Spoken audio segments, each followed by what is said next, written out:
Hi friends, நான் தான் உங்கள் செல்வகுமாரி. வாங்க கருப்பு உளுந்து கஞ்சி எப்படி பண்ணலான்னு பார்க்கலாமா? அதுக்கு கருப்பு உளுந்து வந்து ஒரு பவுல் எடுத்திருக்கேன் நான். இது வந்து 4 டைம்ஸ் வைப்பேன். ஸோ ஒரு புடி அளவு அதை வறுத்து நல்லா ரோஸ்ட் பண்ணி எடுத்து வச்சுக்கிட்டேன். ஒரு புடி கையால் ஒரு பிடி அளவு, ஏன்னா சின்ன பவுல் தான், நார்மலான பவுலில் தான் எடுத்தேன். ஸோ ஒரு பிடி அளவு அரிசி எடுத்து அதையும் பொரியரிசி மாதிரி கொஞ்சம் பொரிய விட்டு அதையும் எடுத்து அந்த உளுந்தோடு கொட்டிக்கலாம். ரெண்டையும் சேர்த்து அரைச்சிட்டு வரலாம்.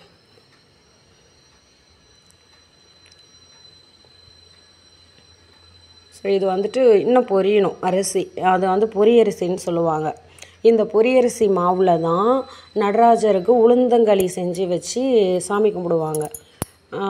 இப்போது அது ரெண்டையும் நான் அரைச்சிட்டு வந்துட்டேன். இப்போது வந்து ஒரு கிளாஸ் கண்டெய்னரில் ட்ரான்ஸ்ஃபர் பண்ணிக்கலாம். இது வந்துட்டு நான் ஆல்ரெடி வச்சுருந்தது தான், காலி ஆகிடுச்சி. அதனால் கிளாஸ் வந்து அடியில் மாவு அப்படியே இருக்குது பாருங்கள், கொஞ்சம் காலி ஆகிடுச்சி. அதனால தான் இந்த பேட்ச் அரைச்சேன். இது 4 டைம்ஸ் வைக்கலாம். நான் ஒரு மந்த்லி 4 டைம்ஸ் உளுந்தங்கஞ்சி காலையில் வைக்குவேன், அதுக்காக தான் இது வந்து ஒரு 4 டைம்ஸ் 4 ஸ்பூன் எடுத்தோம்னா 4 டைம்ஸ்க்கு இருக்கும். இன்றைக்கி மார்னிங் நான் இதை தான் செய்ய போகிறேன் டிஃபனுக்கு. ஸோ 1 லிட்டர் தண்ணி வந்து கொதிக்க வச்சுருக்கேன். வெல்லம், உளுந்து மாவை வந்து 4 ஸ்பூன் போட்டு தண்ணியில் கரைச்சி வச்சுருக்கேன். அப்போ தான் வந்துட்டு அது கொதிக்கும் போது ஊற்றும் போது கட்டி கட்டியாக வராது. ஸோ அதனால் அப்படியே கொஞ்சமாக ஊற்றி, நான் வச்சுருக்கிறதே கொஞ்சம் தான், ஒரு 4 ஸ்பூன் தான் இல்லையா. ஸோ அதில் ஒரு கட்டி இருக்குது, பட் அது கரைஞ்சிரும், ஒன்றும் பிரச்சனை இல்லை. ஸோ அதனால் கரைச்சிட்டு தண்ணி கொதித்ததுக்கப்புறம் கரைச்சிட்டு போடுறேன். அந்த களி வந்துட்டு நடராஜருக்கு சிதம்பரத்தில் திருவாதிரை அன்னைக்கு வச்சு படைக்குவாங்க இதே மாதிரி. ஆனால் இது உளுந்து கஞ்சி. ஸோ இது அப்படியே பொங்கி வருது. இதில் கொஞ்சம் வெல்லம் போட்டுக்கலாம். வெல்லம் நான் வந்துட்டு இடித்து எடுத்து வச்சுருக்கேன். பெரிய வெல்லம் உருண்டை இருந்தது, அதை தான் உடச்சி இடித்து வச்சுருக்கேன் ஒரு பாட்டிலில். அதை தான் எடுத்திருக்கேன், கொஞ்சம் தேவையான அளவு எடுத்து வச்சுருக்கேன்.